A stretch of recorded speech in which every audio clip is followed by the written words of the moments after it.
দেশে যখন নির্বাচনের তফসিল ঘোষণা হয়নি তখন পরিস্থিতি ছিল একরকম, আর যখন নির্বাচনের তফসিল ঘোষণা হয় তখন দেশের পরিস্থিতি থাকে অন্যরকম। তখন দেশে অনেকটা জরুরি অবস্থার মতো মানে আইন শৃঙ্খলা বাহিনীরা করা থাকে, কঠিন থাকে। তাহলে সেই মুহূর্তে রাস্তায় বিভিন্ন জায়গায় বিভিন্ন প্লেসের কথা মেট্রোপলিটন পুলিশ থেকে বলা হয়েছে যে এই সমস্ত জায়গাগুলোতে আপনি কোনো আন্দোলন কর্মসূচি ঘোষণা করতে পারবেন না।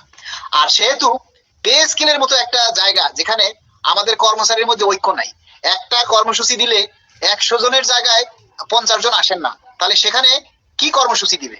তারপরও আগামীকাল 26 তারিখ যেহেতু দাবি আদায় ঐক্য পরিষদ থেকে ঘোষণা দিয়েছে যে 26 তারিখ তারা কর্মসূচি দিবে, দেখা যাক 26 তারিখ আসুক। 26 তারিখ আসলে কি কর্মসূচি দেয় আপনারা নিজেরাই শুনবেন, আমরাও সেটা বলবো যে কি কর্মসূচি দেওয়া হয়েছে আপনাদেরকে জানাবো, অবশ্যই জানাবো। আপনারা চেষ্টা করবেন পালন করার জন্য, চেষ্টা না করলে হবে না। এরকমই আমরা অনেক কিছু বলতে পারি, মুখে অনেকেই অনেক কিছু বলতে পারি, কিন্তু নিজে সেটা অ্যাপ্লাই করতে পারি না। পে স্কেল না দিলে আমরা কেউ চাকরি ছেড়ে দিতে পারবো না, পে স্কেল না হলে আমরা কেউ সরকারের কিছুই করতে পারবো না। সরকারের নিয়ম নীতি মেনেই আমাদেরকে চাকরি করতে হবে, যে বেতনে আসি সেই বেতনেই চলতে হবে, কিচ্ছু করার নেই।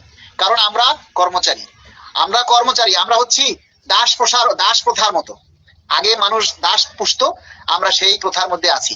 যে সরকারই আসুক আমাদের বৈষম্য দূর হবে না। আমরা একটা সরকার যায় আর একটা সরকার আসে, কিন্তু আমাদের ভাগ্যের পরিবর্তন হয় না। কোন সরকারি আজ পর্যন্ত সরকারি কর্মচারীদের ভাগ্য পরিবর্তন করার জন্য চেষ্টা করেনি, কর্মচারীদের দিকটা দেখেনি, সব সময় একটা বৈষম্য লাগাইয়েই রাখে। না হলে নিচে 8,200 আর উপরে 78,000 টাকা, তাহলে 8,250 টাকায় যে বাজার করে 78,000 টাকায় সে একই বাজার করে। যে 8,250 টাকা পায় তার জন্য গরুর গোস্তের কেজি 700 টাকা, আর যে 78,000 টাকা স্কেল তার জন্য গরুর গোস্ত 700 টাকা। বাজারে দাম কিন্তু দুইজনের জন্যই সমান, তাহলে কেনার ক্ষমতা কি দুইজনের এক? আপনারা বলেন। 8,250 টাকায় যার বেতন, সে কিভাবে 1 কেজি গরুর গোস্ত কিনে খাবে বলে? কর্মচারীরা কষ্টে আছে, কর্মচারীর পরিবারেরা কষ্টে আছে, যে কথাগুলি সরকাররা বুঝতে চায় না, যে কথাগুলি সরকারের কানে যায় না। আর আপনারাও, আমরা যে এই দাবি করি, আমরা যে কষ্টের কথাগুলি বলি, তুলে ধরি, এগুলি আপনাদের মাধ্যমে আমরা প্রচার করি, আপনাদের মাধ্যমে আমরা তুলে ধরার জন্য চেষ্টা করি। কিন্তু আপনারা যদি সেইগুলি প্রচার না করেন, তুলে না ধরেন, আপনারা যদি আমাদেরকে উল্টা ভিউ ব্যবসায়ী বলেন, এটা বলেন ওইটা বলেন, তাহলে তো আমরাও কথা বলা বন্ধ করে দিই।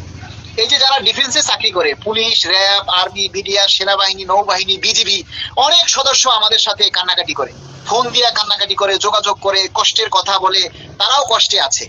এখন আমরা আসলে কি করতে পারি? এই যে মোহাম্মদ নয়ন মিয়া একটা কমেন্টস করে চলে গেছে, এখন আরেকটা কমেন্ট করছে পে স্কেল হবে না 100%। এটা মনে রাখবেন, বাট ভিউ ব্যবসায়ীদের জন্য শুভকামনা রইল।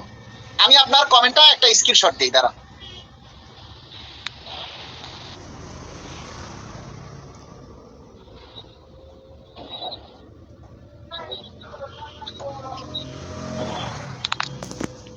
হ্যাঁ, আমি নয়ন মিয়ার কমেন্টটা স্ক্রিনশট দিছি, এটা আমি এই লাইভের শেষে প্রচার করব যে একজন বিজিবির সদস্য হয়ে আপনি এই কমেন্টসটা করছেন। এবার আমি আপনার নাম সহ আমি এটা প্রচার করব যে আপনি বিজিবির সদস্য হয়ে আপনি এই কথাটা কিভাবে বললেন, আপনার কাছে কি নিশ্চয়তা আছে যে পে স্কেল হবে না 100%? আপনার কাছে কি ডকুমেন্টস আছে বলেন। বাট ভিউ ব্যবসায়ী, হু ইজ ভিউ ব্যবসায়ী? হোয়াট ইজ ভিউ ব্যবসায়ী বলেন আপনি। আমরা এই যে এত কষ্ট করছি, আমি এগুলি এত কষ্ট করে আমরা কথা বলি, অনেক গোয়েন্দা সংস্থা, অনেক আর্মি, র্যাবের লোকেরা, পুলিশের লোকেরা আমাদেরকে ধন্যবাদ জানায় যে আপনারা আমাদের ভরসা। এই লাইভের মাধ্যমেও কয়েকজন পুলিশ সদস্য এসে বলে যে আপনারাই আমাদের ভরসা, আমরা আন্দোলন করতে পারি না। আর আপনি একজন বিজিবির সদস্য হয়ে, নাকি সরি ফায়ার সার্ভিস নাকি? নয়ন মিয়া কি ফায়ার সার্ভিসে আছেন মনে হয়? দেখি নয়ন মিয়া কোথায় আছেন? হ্যাঁ, আপনি ফায়ার সার্ভিসে আছেন। আপনার পোশাক দেখে বলে আপনি ফায়ার সার্ভিসে আছেন। তো আপনি ফায়ার সার্ভিসে থেকে আপনি নিজে আন্দোলন করতে পারেন না, আপনি এরকমের একটা কথা সোশ্যাল মিডিয়ায় এসে আপনি কিভাবে বলতে পারেন? ভিউ ব্যবসায়ী মানে কি? ভিউ ব্যবসায়ী মানে কি? আপনি এটা আপনি জবাব দিবেন, আমি এটা পোস্ট দিব, এটা আপনি জবাব দিবেন।